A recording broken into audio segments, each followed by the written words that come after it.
ओम शांति। 2 अगस्त 2023 प्रातः मुरली। ओम शांति। बाप दादा मधुबन। मीठे बच्चे, अमृत वेले उठ मेडिटेशन में बैठो। विचार करो, मैं आत्मा हूँ। हमारा बाबा बागवान है, वही खिवैया है। मैं उसकी संतान हूँ।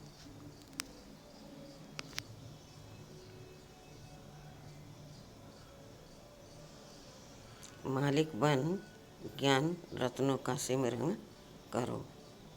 प्रश्न है, किस एक बात का महत्व दुनिया में भी है तो बाप के पास भी है? उत्तर है, दान का। तुम बच्चों को रहम दिल बन सबके ऊपर तरस खाना है। सबको अविनाशी ज्ञान रत्नों का दान देना है। दानियों की बहुत महिमा होती है। अखबार में भी उनका नाम निकलता है। तो तुम्हें भी सबको दान करना है। अर्थात मेडिटेशन सिखलाना है। गीत है, मुझको सहारा देने वाले ओम शांति। सहारा उनको दिया जाता है जो डूबते हैं। उनको पार करने के लिए सहारा देते हैं, क्योंकि खिवैया नाम तो भारतवासी जानते हैं। खिवैया का काम है डूबने वाले को बचाना। बच्चे जानते हैं भारतवासियों का बेड़ा डूबा हुआ है। हर बात भारतवासियों के लिए ही है और कोई खंड के लिए नहीं कहेंगे। यह भी तुम समझते हो। सत्यनारायण की कथा अथवा अमरनाथ की कथा भी यहाँ होती है। तुम जबकि सुबह को मेडिटेशन में बैठते हो तो किसको याद करते हो? भक्ति मार्ग में तो कोई किसको याद करते हैं। उन सब की साधना है अयथार्थ। सिखलाने वाला खिवैया, वह बागवान तो कोई है नहीं।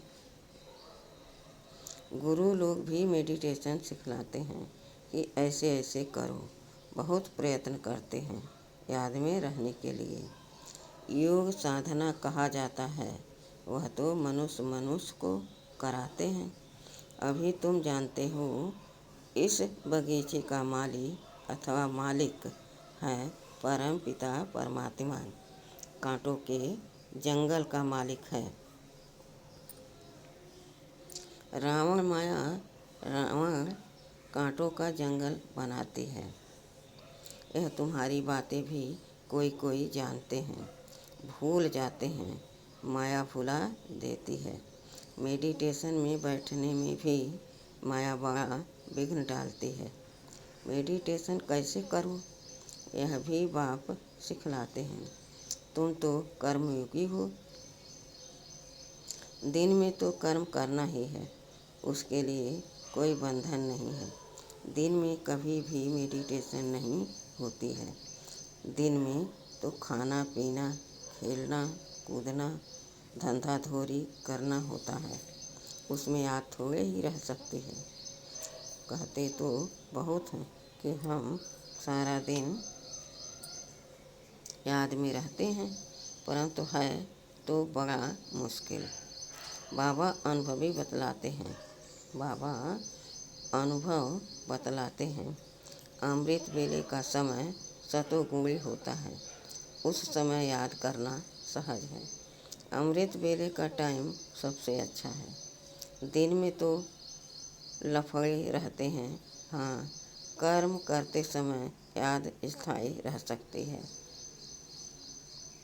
तो है बहुत अच्छा। परंतु बाबा अपना अनुभव बतलाते हैं। मैं कोशिश करता हूँ बाबा की याद में रह तुमसे बात करूँ। अंदर यह नशा रहता है। मैं स्वयं बाप प्रजापिता ब्रह्मा बच्चों से बात करता हूँ। मैं स्वयं मनुष्य सृष्टि का बाप हूँ। ऐसे समझने से नशा चढ़ता है। बाकी मैं आत्मा हूँ, परम पिता परमात्मा बाप को याद कर बात करूँ, वह याद बड़ा मुश्किल रहती है। बाबा अपना अनुभव बतलाते हैं ना। बाप सिखलाते भी हैं, यह तो जानते हैं हम बागवान हैं। बागवान तो जरूर बगीचा ही बनाएंगे, कांटों को थोड़े ही बनाएंगे। माली कांटों का बीज थोड़े ही लगाएंगे। माली हमेशा बागवान होते हैं, फूल लगाते हैं, तो बाबा भी फूल लगाते हैं। फॉरेस्ट बनाने वाली है माया,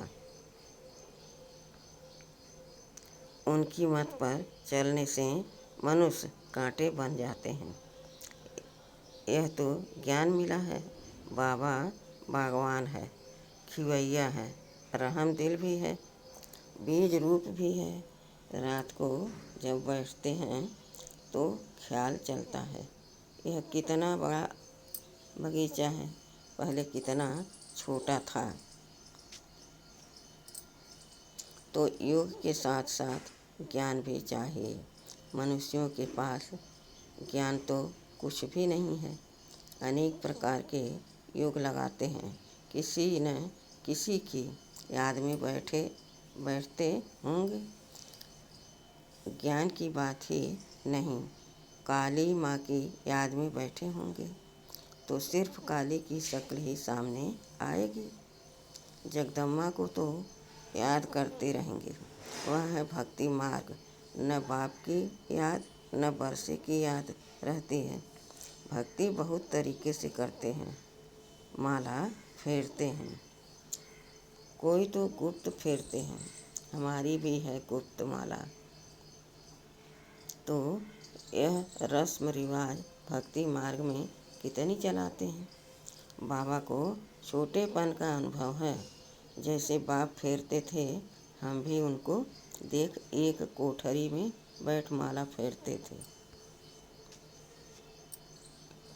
राम राम कहते थे, बस। ज्ञान कुछ भी नहीं। अभी तुम बच्चों में तो ज्ञान है। अमृत वेले इस मेडिटेशन में बैठने की आदत पड़ जाए तो बड़ा मज़ा आएगा। बाबा अपना अनुभव बतलाते हैं, ज्ञान में भी रमण करते रहते हैं। कितना बड़ा बगीचा है, पहले छोटा था। बीज भी याद आया, बगीचा भी याद आया। कैसे बगीचा बनता है, बाबा में भी यह ज्ञान है, हमारे में भी यह ज्ञान है। सारा झाड़ बुद्धि में आ जाता है, अंदर चलता रहता है। इसको मेडिटेशन कहा जाता है। बाप की भी खुशी, ज्ञान की भी खुशी रहती है। दोनों चीज़ें याद आती हैं। वह तत्व ज्ञानी ऐसे मेडिटेशन में नहीं बैठते हैं। उनको तो जरूर तत्व ही याद आएगा, बस तत्व में लीन हो जाना है। रचयिता और रचना का तो उन्हों को पता ही नहीं है। तो उन्हों की और तुम बच्चों की बात और है। बाबा बीज रूप है, हमको यह नॉलेज है। रात को बैठने से अच्छे अच्छे ख्यालात आएंगे, समझ सकते हैं भक्ति मार्ग में क्या क्या करते थे। कितने हठ योग आज सीख लाते थे। तो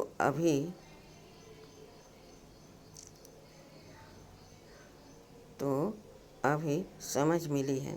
बाप को याद करने से उनकी सारी रचना झाड़ याद आ जाती है। हम 84 जन्मों का चक्र लगाकर आए हैं। अभी हम जानते हैं, अभी हम जाते हैं वापस। यह ड्रामा का चक्र फिरता रहता है। ज्ञान धन को भी याद करते, धन देने वाले को भी याद करते हैं। जितना याद में रहेंगे उतना अवस्था परिपक्व होती जाएगी। तुम किसको भी समझा सकते हो मेडिटेशन में हम कैसे बैठते हैं। मनुष्यों को तो अनेक प्रकार की मत मिलती है। फलाने को याद करो।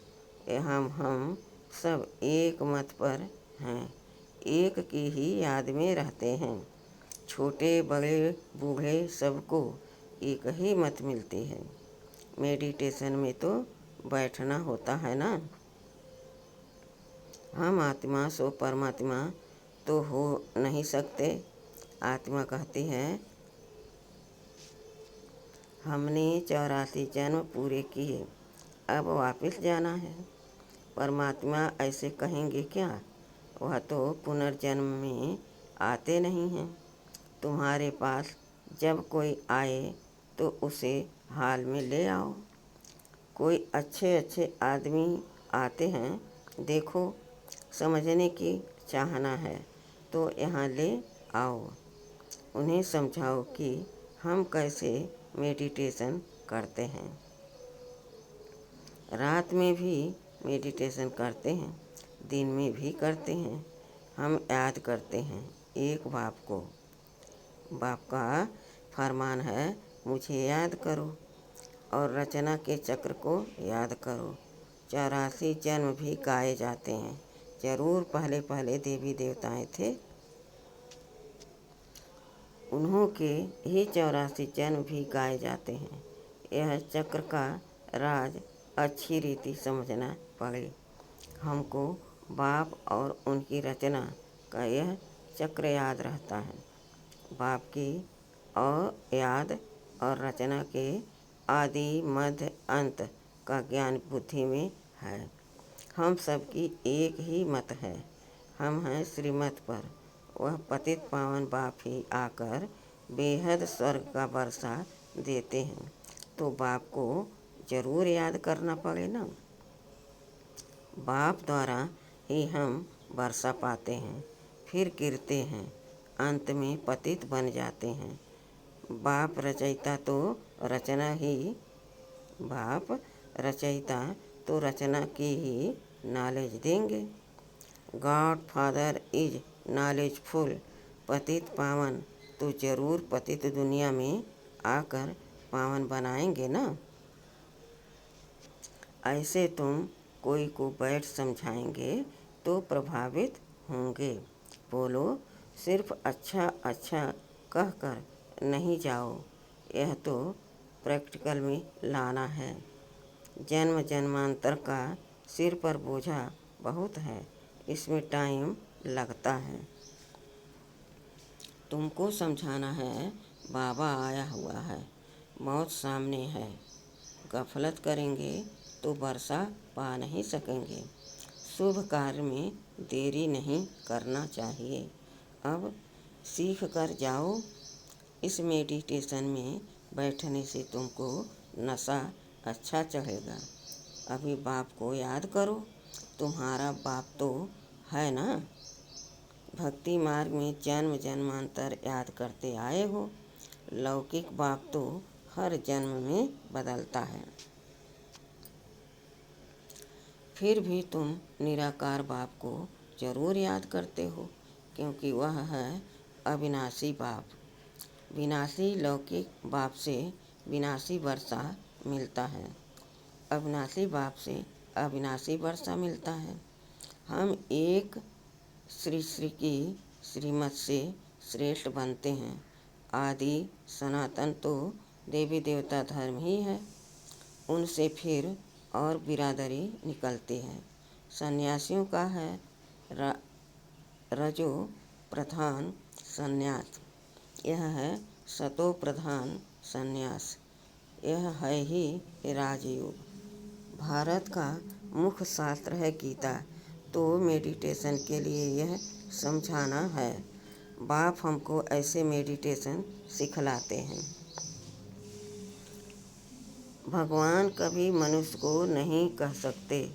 भगवान तो सबका एक होना चाहिए ना। वही पतित पावन है, वही हेवनली गॉड फादर है और आते भी भारत में हैं। उनका भक्ति मार्ग में कितना बड़ा मंदिर बना हुआ है। उस श्री श्री की मत से ही हम श्रेष्ठ बनते हैं। इन बातों को बैठ समझो। बाप और रचना के आदि मध्य अंत को जानो, यह और कोई नहीं जानते। सतयुग की आयु ही इतनी बतलाते हैं। पहले झाग नया होता है तो उसको स्वर्ग कहेंगे, फिर वह जलभूत हो जाता है। अभी यह सारी दुनिया नरक है। घर घर तो क्या सारी दुनिया ही नरक है। यह है ही कांटों का जंगल, एक दो को कांटा ही लगाते रहते हैं। बाप आकर फिर गार्डन ऑफ अल्लाह बनाते हैं। बाप आकर बहिष्ट स्थापन करते हैं। तुम जानते हो फूलों का बगीचा किसको और कांटों का जंगल किसको कहा जाता है। तुम दैवी फूल बन रहे हो तो चिंतन चलना चाहिए। तुम दैवी फूल बन रहे हो तो चिंतन चलता रहना चाहिए। बाबा में भी यह नॉलेज है, बच्चों में भी यह नॉलेज है। ऐसे ऐसे ख्यालात चलाने से रात को बड़ा मज़ा आएगा। ऐसे ऐसे समझाएं। बेचारे कुछ नहीं जानते हैं, इसलिए अपने को तरस पड़ता है। ओ गॉडफादर कहते हैं, परंतु बाप को और उनकी रचना को जानते नहीं हैं। हम भी अब अल्लाह के बच्चे बने हैं। समझाने का भी बड़ा नशा चाहिए। अविनाशी ज्ञान रत्न है तो फिर दान करना चाहिए। दानी की बहुत बहुत महिमा करते हैं। अखबार में भी पढ़ता है। रिलीजियस माइंडेड ही दान करते हैं। तुम तो हो ही रिलीजियस माइंडेड, दान ही नहीं करेंगे तो मिलेगा क्या। दान तो जरूर देना है। ज्ञान दान देना तो अति सहज है। बाबा बतलाते हैं, हम ऐसे मेडिटेशन में बैठते हैं। इस दुनिया का चक्र ऐसे फिरता है। पहले एक धर्म था, पीछे यह धर्म निकले हैं। यह सब बिरादरियां हैं। यह बातें तुम बच्चों की बुद्धि में बैठनी चाहिए। मनुष्यों को योग का बहुत शौक रहता है। बोलो, हमारा मेडिटेशन चल कर देखो। रिलीजियस माइंडेड जो होते हैं वह मेडिटेशन हॉल देखकर खुश होते हैं। रिलीजियस माइंडेड मनुष्य कभी पाप नहीं करते। तुम्हारे पास समझाने की पॉइंट्स तो बहुत है, परंतु बच्चे नंबरवार हैं। कोई की बुद्धि का ताला ही नहीं खुलता है। बाप को याद नहीं करते तो ताला खुलेगा कैसे। है बहुत सहज। बात समझाना है। हम याद में कैसे बैठते हैं।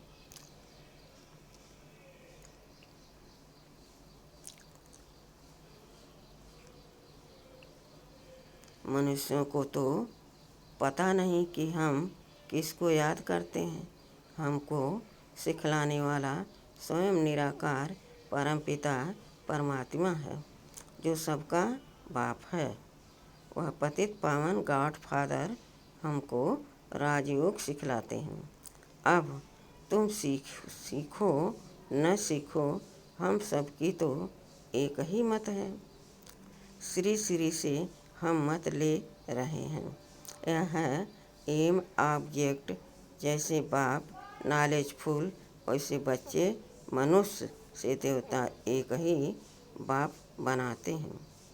ऐसे ऐसे विचार करने से रात को भी बहुत मज़ा आएगा। अच्छा, मीठे मीठे सिखिलदे बच्चों प्रति माता पिता बाप दादा का याद प्यार और गुड मॉर्निंग। रूहानी बाप के रूहानी बच्चों को नमस्ते।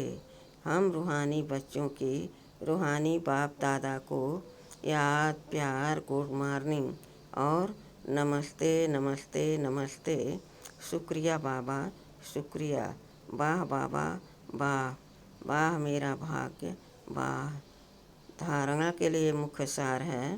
पहला है, अमृत बेले उठ याद में बैठ, ज्ञान का रमण करना है।